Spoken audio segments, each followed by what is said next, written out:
Lowest లెవెల్లో ఉన్న గ్రామ స్థాయిలో ఉన్న క్యాడర్. నిజంగా ఇంత కమిటెడ్గా ఒక ఉద్యమాన్ని మనస వాచ కర్మన దీన్ని ఎట్టి పరిస్థితుల్లోనూ కూడా ఈ ఉద్యమంను ఈ స్ఫూర్తిని ప్రజలు ఇక్కడ చెప్పే ఈ గళాన్ని ఖచ్చితంగా వినిపించేట్టుగా చేయాలి. రాష్ట్ర ప్రభుత్వం మెడలు వంచాలి. ఆ నిర్ణయం వెనక్కి తీసుకునేట్టుగా రాష్ట్ర ప్రభుత్వం మీద ఒత్తిడి తీసుకుని రావాలి అని చెప్పి పట్టుదలతో ఇంత గొప్ప ఉద్యమం చేసిన చరిత్ర బహుశా రాష్ట్రంలో ఎప్పుడూ కూడా జరిగి ఉండదు. నిజంగానే అందరికీ కూడా ఇక్కడ నుంచి మొదలు పెడితే గ్రామ స్థాయిలో ఉన్న ప్రతి కార్యకర్త దగ్గర వరకు కూడా ప్రతి ఒక్కరికి కూడా మనస్ఫూర్తిగా కృతజ్ఞతలు, అభినందనలు రెండు కూడా తెలియజేస్తా ఉన్నాను. దాదాపుగా 1,04,11,136 సంతకాలు ప్రతి జిల్లా నుంచి బయలుదేరిన ఈ నెంబరు, మన దగ్గరికి వచ్చిన నెంబరు, ఈరోజు గవర్నర్ గారికి మనం చూపించబోయే ఈ సంతకాలు ఆల్రెడీ బహుశా చూపించే కార్యక్రమం బహుశా మొదలై ఉంటుంది. ఆల్రెడీ బండ్లను మనం ఫ్లాగ్ ఆఫ్ చేసినాము. ఆ బండ్లన్నీ గవర్నర్ గారి ప్రెమిసెస్కు ఆల్రెడీ చేరాయి. అక్కడ గవర్నర్ గారి సిబ్బంది ఆ సంతకాలు పెట్టిన వ్యాన్స్ను అంతా కూడా వాళ్ళు చూస్తూ ఉండింటారు. బహుశా 1,04,11,136 సంతకాల 1,04,11,136 సంతకాలు చేసిన పత్రాలు ఈరోజు నిజంగా ఇదొక ఘటం, చరిత్రలో నిలిచిపోయే ఒక ఘటం.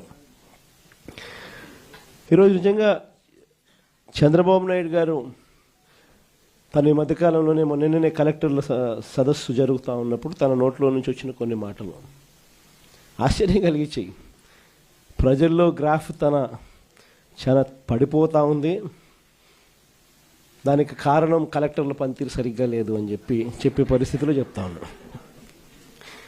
పొద్దున పేపర్ చదివితే అయ్యో అని మొత్తుకున్నట్టు. కలెక్టర్ల గ్రాఫ్ బాగలేక కాదు స్వామి, నీ గ్రాఫ్ బాగలేక పడిపోతా ఉంది. నీది అనేది నీకు అర్థం కావడంలా. నీ హయాంలో నువ్వు వచ్చిన తర్వాత ప్రజలకు ఏదైనా మంచి జరిగిందా అని అంటే ఒకటే మంచి జరగల. చంద్రబాబు నాయుడు గారు ఈ 18 నెలల కాలంలో, దాదాపు 18 నెలలే ఉంది, ఈ బడ్జెట్ వస్తే మూడో బడ్జెట్ ప్రవేశపెడతా ఉన్నాడు. ఈ మార్చిలో తాను ప్రవేశపెట్టబోయేది 3వ బడ్జెట్. అంటే మొత్తం 5 బడ్జెట్లు ప్రవేశపెట్టే అవకాశం ఈ ముఖ్యమంత్రికైనా ఉంటుంది. అలాంటిది 3వ బడ్జెట్ ప్రవేశపెడతా ఉన్నాడు ఈ మార్చిలో. అంటే 2 బడ్జెట్లు అయిపోయినాయి, అంటే 2 సంవత్సరాలు అయిపోయినాయి. ఈ మార్చి వచ్చేసరికి 3వ బడ్జెట్ కూడా ప్రవేశపెడతా ఉన్నాడు. మరి ఈ 2 సంవత్సరాలు ఈ కాలంలో 2 బడ్జెట్లు ప్రవేశపెట్టి దాదాపుగా 2 సంవత్సరాలు అయిపోవస్తా ఉన్న ఈ కాలంలో ప్రజలకు ఏదైనా మంచి జరిగిందా అని అంటే బోర్డు సున్నా కనిపిస్తుంది. అంతవరకు ప్రజలకు అందుబాటులో ఉండే అన్ని స్కీములు రద్దయిపోయినాయి. మన ప్రభుత్వ హయాంలో టెన్షన్గా ప్రతి నెల, బహుశా ఏ ప్రభుత్వంలో ఎప్పుడు జరిగిండదేమో, ఏ నెల ఏ స్కీమ్ ఇవ్వబోతున్నాము, ఏ నెల ఏ బటన్ నొక్కబోతున్నాము అని చెప్పి ముందుగానే ప్రజలకి క్యాలెండర్ ఇచ్చి ఆ క్యాలెండర్ను అమలు చేసిన పరిస్థితి బహుశా దేశ చరిత్రలో ఎక్కడ కూడా బహుశా జరిగిండదు. అలాంటి మన పాలన చూసి చంద్రబాబు నాయుడు గారు అవన్నీ చేయడమే కాకుండా, ఏముంది జగన్ చేసే పని ఎవడైనా చేయొచ్చు, ఇంట్లో ముసలోళ్ళైనా చేయొచ్చు అని చెప్పి అన్నాడు.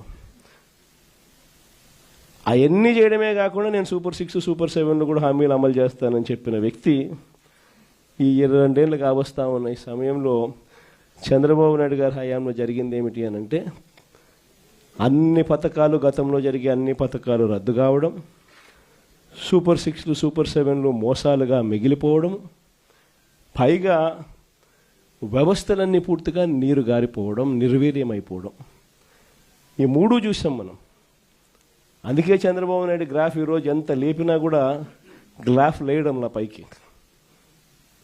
ఎందుకనంటే అన్ని అబద్ధాలు, అన్ని మోసాలు అని చెప్పి ప్రజలకు అర్థమైపోతూ ఉంది, కనిపిస్తూ ఉంది. కాబట్టి అసలు మొట్టమొదటిసారిగా వ్యవస్థలన్నీ కూడా కుప్పగూలిపోయిన పరిస్థితి చూస్తూ ఉన్నాం. ప్రజలకు సంబంధించిన ఆరోగ్యశ్రీ తెరమరుగైపోతూ ఉంది. ప్రజలకు సంబంధించిన ఫీజు రీయింబర్స్మెంట్, పిల్లలకు సంబంధించిన ఫీజు రీయింబర్స్ బకాయిలతో పిల్లలు చదువులు ఆగిపోతూ ఉన్నాయి. ఏ రైతుకు గిట్టుబాటు ధరలు రాని పరిస్థితి. సూపర్ 6 సూపర్ 7తో అన్ని రకాలుగా మోసాలు. సో మొత్తం ప్రభుత్వం అన్నది ఎందుకుంది అనేది ఒకసారి గమనిస్తే కొన్ని ఆశ్చర్యకరమైన విషయాలు కనిపిస్తాయి. నాకు కూడా ఒక్కొక్కసారి మీ అందరికీ కూడా ఎప్పుడన్నా అనిపించుంటుంది. దేశమంతా చూస్తూ ఉన్నాం, అన్ని రాష్ట్రాలు చూస్తూ ఉన్నాం. ప్రభుత్వం స్కూల్ ఎందుకు నడుపుతుందో ఎప్పుడన్నా ఆలోచన వచ్చిందా మీకు? ప్రభుత్వం ఎందుకు హాస్పిటల్ నడుపుతుందో, ప్రభుత్వం ఎందుకు ఆర్టీసీ బస్సులు నడుపుతుంది? దశాబ్దాలుగా ఈ బుద్ధగా నేను చెప్పేది. స్వతంత్రం వచ్చినప్పటి నుంచి ఇన్ని చూస్తూ ఉన్నాం మనము. ఎన్నెన్నో రాష్ట్రాలు చూస్తూ ఉన్నాం. అన్ని రాష్ట్రాల్లో కూడా ప్రభుత్వ పని ఏమిటి అని అంటే ప్రజలకు ప్రభుత్వ పని ఏమిటి అని అంటే ఒకవేళ ప్రభుత్వమే స్కూళ్ళు నడపకపోతే, ప్రభుత్వమే ఒకవేళ హాస్పిటల్ నడపకపోతే, ప్రభుత్వమే ఒకవేళ ఆర్టీసీ బస్సులు నడపకపోతే జరిగేదేమిటి? ప్రైవేట్ ఎక్స్‌ప్లాయిటేషన్ అన్నది దోచేసే కార్యక్రమం జరుగుతుంది. పేద మధ్యతరగతి ప్రజలు పూర్తిగా కూడా ఏది కూడా విద్య కానీ, వైద్యం కానీ, పబ్లిక్ ట్రాన్స్పోర్ట్ కానీ ఇవేవి కూడా ప్రజలకు అందుబాటులో లేకుండా పోయే పరిస్థితి ఉంటుంది. వాటికి చెక్ పెట్టడం కోసం ప్రభుత్వం ఇవన్నీ కూడా తాను ఇన్వాల్వ్ అయి తాను నడిపే కార్యక్రమం చేస్తుంది. ఇది మనకు అందరికీ కూడా కనిపించే విషయాలు.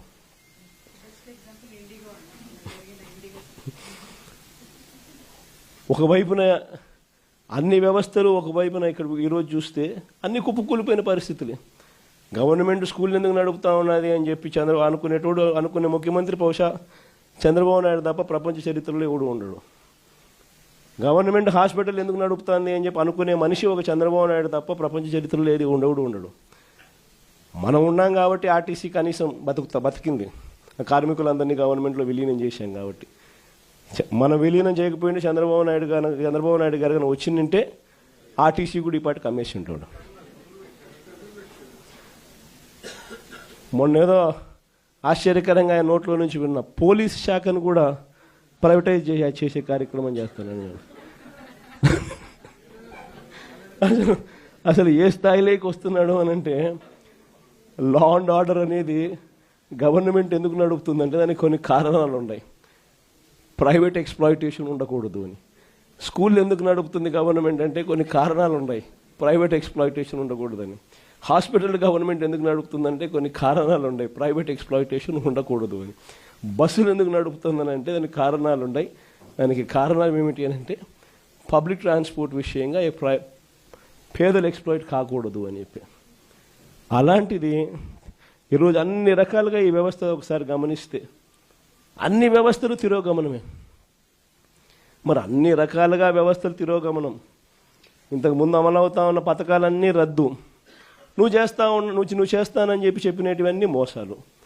మరి ఇన్ని ఘనకార్యాలు నువ్వు చేసినప్పుడు కలెక్టర్ల సదస్సులో నువ్వు కూర్చొని మీ పనితీరు బాగలేదు కాబట్టి ఆయన ప్రభుత్వం మీద చెడ్డ పేరు వస్తుందని చెప్పి నువ్వు చెప్పడం అంటే అసలు ఇంకా వాళ్ళంతా పోయి తలకాయ బండకేసుకొని కొట్టుకోవాలి. ఆ స్థాయిలో ఈ మనిషి బుర్ర పనిచేయడం లేదు, చంద్రబాబు నాయుడు గారి బుర్ర. నిజంగా ఈరోజు 1,04,11,136 సంతకాలు, ఒక హిస్టరీ.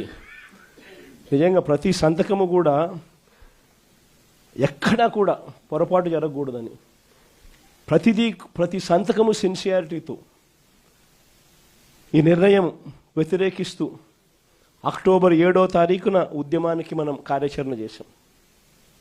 మీ అందరికీ గుర్తుండే ఉంటుంది.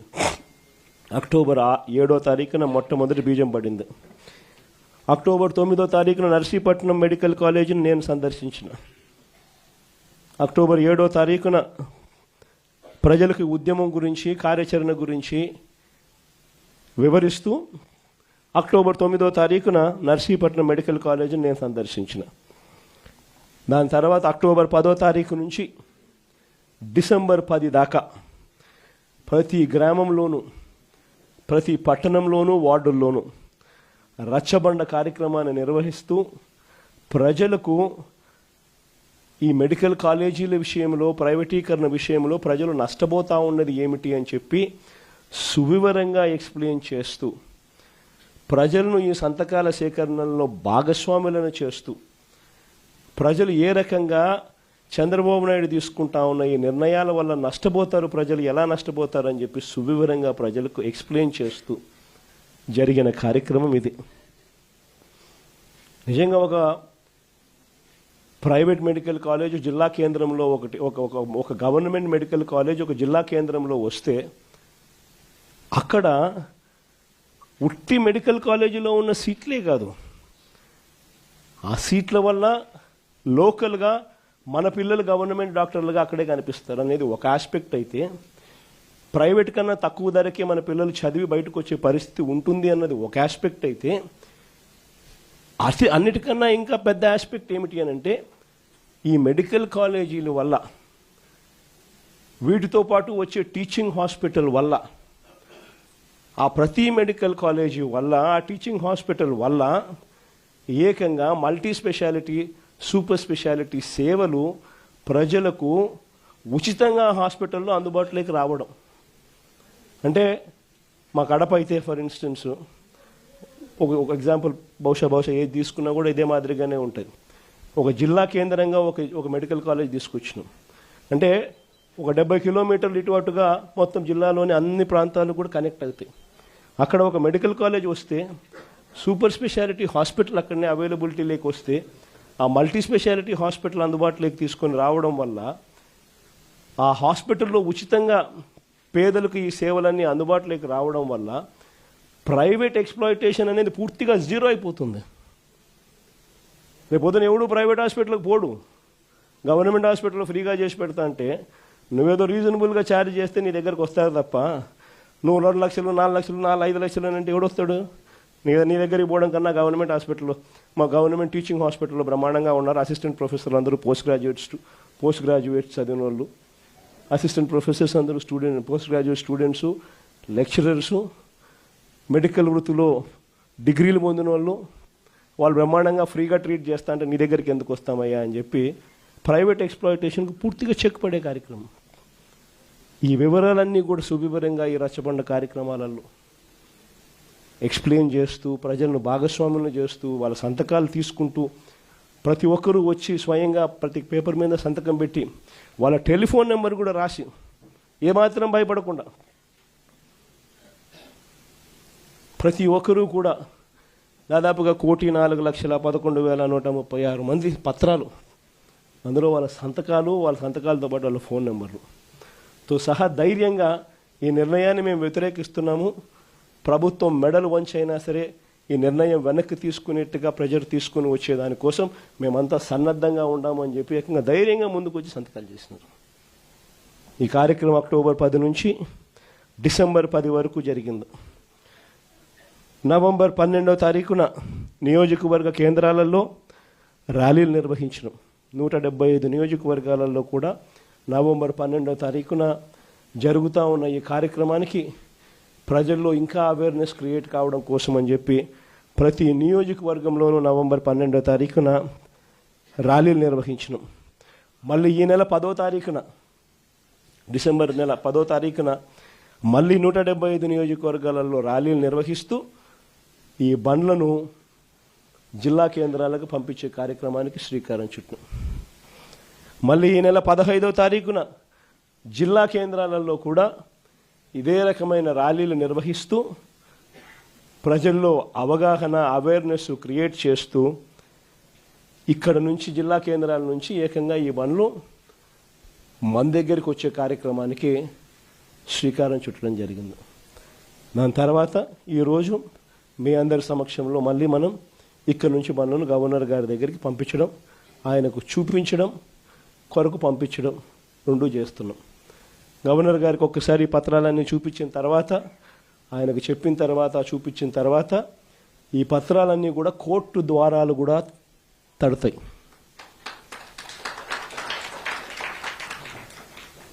కోటి 4 లక్షల సంతకాలు చేసిన ఈ డాక్యుమెంట్స్ అన్నీ కూడా భద్రంగా కోర్టు ద్వారాలు కూడా తడతాయి. కోర్టులో కూడా పిటిషన్ వేస్తాం. 1,04,00,000 సంతకాలు రెడీగా ఉన్నాయి. మీరు ఎప్పుడు అడిగితే అప్పుడు అఫిడవిట్లు మీకు చూపించేదానికి బండ్లన్నీ రెడీగా వచ్చి మీకు చూపిస్తాయి అని చెప్పి కూడా కోర్టులో కూడా అఫిడవిట్ కూడా వేయడం కూడా జరుగుతుంది. ఇంతటితోనే చంద్రబాబు నాయుడు జ్ఞానోదయం వస్తుందని నేను అనుకోవడంలో, ఎందుకంటే ఆయన కొంచెం చర్మం మందం కాబట్టి ఇంతటితో కూడా వస్తుందని నేను అనుకోవడంలో. ఎందుకంటే మామూలుగా మీకు గుర్తుండే ఉంటుంది, పూర్వం మనం ఎప్పుడో నేను చిన్నప్పుడు జనార్దన్ రెడ్డి గారు ప్రైవేట్ మెడికల్ కాలేజ్ ఇచ్చినారు అని చెప్పి ఏకంగా ముఖ్యమంత్రి పదవి నుంచి ఆయన రాజీనామా చేయాల్సి వచ్చింది. ప్రైవేట్ మెడికల్ కాలేజ్ అండి, ప్రైవేట్ మెడికల్ కాలేజ్ ఇచ్చినారని రాజీనామా చేయాల్సి వచ్చింది. నాకు అప్పుడు నేను చాలా చిన్నపిల్లోని, అప్పుడే నేను అనుకుంటా ఉంటే ఒక ప్రైవేట్ ఒక కాలేజు, ఈరోజు ఈయనకు సిగ్గు లేదు, ఇంకొకటి లేదు, ఏకంగా లెఫ్ట్ రైట్ సెంటర్ గవర్నమెంట్ ఆస్తులను నేను ఇచ్చేస్తున్నాను అని చెప్పి స్కాములు చేయడానికి ఏమాత్రం వెనకడుగు వేయడంలా. ఇచ్చేసే కార్యక్రమం చెనిక్కాయలకు బెల్లాలకు ఇచ్చేయడమే కాకుండా స్కాముల్లో ఇంకా అన్నిటికన్నా దారుణమైన స్కామ్ ఏమిటో తెలుసా? నువ్వు ప్రైవేట్ వాళ్ళకి కాలేజీలు ఇచ్చేసిన తర్వాత ఆ ప్రైవేట్ కాలేజీలు వాళ్ళు ప్రైవేట్ కాలేజీలు ఇది నడిపేటప్పుడు వాళ్ళ జీతాలు నువ్వు ఇస్తావంట. అది ఇంకా పెద్ద స్కామ్. నువ్వు ప్రైవేట్ వానికి ఇచ్చేసిన తర్వాత ఆ private college private teaching hospital వాళ్ళు నడిపేటప్పుడు వాళ్ళ జీతాలు గవర్నమెంట్ ఇస్తుందంట. అంటే నెలకు ఒక్కొక్క కాలేజీలో కనీసం 5 కోట్ల జీతం మినిమం. అంటే నెలకు సంవత్సరానికి ఒక్కొక్క కాలేజీకి 60 కోట్లు, 2 ఏళ్ల పాటు కనీసం అంటే 120 కోట్లు ఒక్కొక్క కాలేజీకి ఎదురు వస్తుందన్నట. చెనిక్కాయలకు బెల్లాలకు ఈయన మనిషికి కాలేజీలు కట్టబెట్టడమే కాకుండా మళ్ళా ఎదురు 120 కోట్ల రూపాయలు ఎదురిస్తున్నాడు. ఇది ఇంతకన్నా ఇంకా స్కామ్, ఇంతకన్నా దారుణమైన పరిస్థితి ఎక్కడైనా ఉంటుందని అడుగుతా ఉన్నా. ఇవన్నీ రేపొద్దున మనం ఇన్ని ప్రయత్నాలు చేసిన తర్వాత కూడా ఎక్కడన్నా కూడా చంద్రబాబు నాయుడు వినకుండా దీనికి ముందుకు తీసుకొని పోతే మాత్రం ఆ తర్వాత కాలేజీలు తీసుకున్నోడిని మాత్రం మనం అధికారం లేకొచ్చిన వెంటనే 2 నెలలు తిరగక మునిపే అందరు జైళ్ళల్లో ఉంటారు. ఆ కాలేజీలు తీసుకున్న వాళ్ళు మాత్రం. స్కాములు అనేది మదర్ ఆఫ్ ఆల్ స్కామ్స్ కింద ఇది నిరూపితం అవుతుంది. అంతటి దారుణంగా ప్రజలకు నష్టం జరుగుతుందని కనిపిస్తూ ఉన్నా కూడా ప్రజలు దీనివల్ల ఉచితంగా వైద్యం పొందే అవకాశం పోతుందని తెలిసినా కూడా మన పిల్లలకు తక్కువ ధరలకే, ప్రైవేట్ కన్నా చాలా తక్కువ ధరకే మన పిల్లలకు మెడికల్ కాలేజీలలో సీట్లు వచ్చి చదువులు అందుబాటులో ఉంటాయని తెలిసినా కూడా ఏమాత్రం ఖాతరు చేయకుండా చంద్రబాబు చేస్తూ ఉన్న ఈ తీరుకు చంద్రబాబు నాయుడుకు గట్టి గుణపాఠం మాత్రం ఖచ్చితంగా తగులుతుంది. మరి ముఖ్యంగా ఈ విషయాలన్నీ చెప్పడానికి మిమ్మల్ని అందరికీ మీ ద్వారా ప్రతి కార్యకర్తకు ప్రతి గ్రామంలోనూ కూడా అభినందనలు కూడా తెలియజేయడం కోసం అని చెప్పి మిమ్మల్ని అందరినీ కూడా ఆహ్వానించడం జరిగింది. గవర్నర్ గారి దగ్గరికి పోయే కార్యక్రమం ఏదైతే ఉందో అందరినీ వాళ్ళు పర్మిషన్ అయితే ఇవ్వలేరు కాబట్టి 40 మందికి మాత్రమే వాళ్ళు పర్మిషన్లు ఇచ్చినారు. సో 40 మంది జిల్లా అధ్యక్షులు, ఎమ్మెల్యేలు, ఎంపీలు వీళ్ళే వాటికి సరిపోతుంది. కానీ పోయే ముందు అందరం కూడా అంబేద్కర్ గారి విగ్రహానికి ఒకసారి ఆయన విగ్రహం దగ్గరికి పోయి ఆయన దగ్గరికి పోయి జరుగుతూ ఉన్న అన్యాయాన్ని అంబేద్కర్ గారి పాదాల చెంతనో అంబేద్కర్ గారి విగ్రహం దగ్గరనో వాళ్ళు ఎంత దూరం పంపిస్తారో నాకు తెలియదు. వాళ్ళు ఈ చంద్రబాబు నాయుడు అనే ప్రభుత్వం అనేది పూర్తిగా అన్యాయమైన ప్రభుత్వం కాబట్టి అంబేద్కర్ గారిని దర్శించుకుని ఆయనకు కూడా జరుగుతూ ఉన్న అన్యాయం కాపీనిగా ఆయన దగ్గర ఒకసారి పెట్టి అటు నుంచి అటే 40 మంది మీ గవర్నర్ గారి దగ్గరికి పోయే కార్యక్రమం చేస్తాం. సో అక్కడి నుంచి గవర్నర్ దగ్గరికి అనేది పక్కనే ఒక 300 మీటర్లు ఉంటాయి. సో అంబేద్కర్ గారి విగ్రహం దగ్గర వరకు అందరం పోదాము. అక్కడ అంబేద్కర్ గారి విగ్రహం దగ్గర మనం పెట్టే ఈ విన్నపాన్ని పెట్టే కార్యక్రమం ఏదైతే ఉందో అది కూడా అందరం కలిసి చేద్దాము. దాని తర్వాత 40 మంది ఎవరికైతే పర్మిషన్ అయితే ఉందో వాళ్ళు నేను మాత్రం అక్కడి నుంచి గవర్నర్ గారి దగ్గరికి పోయే కార్యక్రమం చేస్తాం. సో అటుకి ఆ కార్యక్రమం ఈ ఘట్టం ఇంతవరకు పూర్తవుతుంది. దీని తర్వాత కోర్టులో చేసే యుద్ధం స్టార్ట్ అవుతుంది. ఈ లోపల చంద్రబాబు నాయుడు ఇంకా మనసు మార్చుకోకుండా ఇంకా అడుగులు ముందుకు వేసే కార్యక్రమం చేస్తూ ఉంటే నియోజకవర్గ స్థాయిలోనూ జిల్లా స్థాయిలోనూ ప్రొటెస్ట్ కార్యక్రమాల్లో భాగంగా మళ్ళీ మనం ప్రజల మధ్యన నిల్చొని ఉద్యమాలు చేసే కార్యక్రమాలు కూడా కొనసాగుతుంది. సో as far as ఈ టాపిక్ ఇస్ కన్సర్న్ అయితే బై అండ్ లార్జ్ ఇది చెప్పడానికి. Thank you.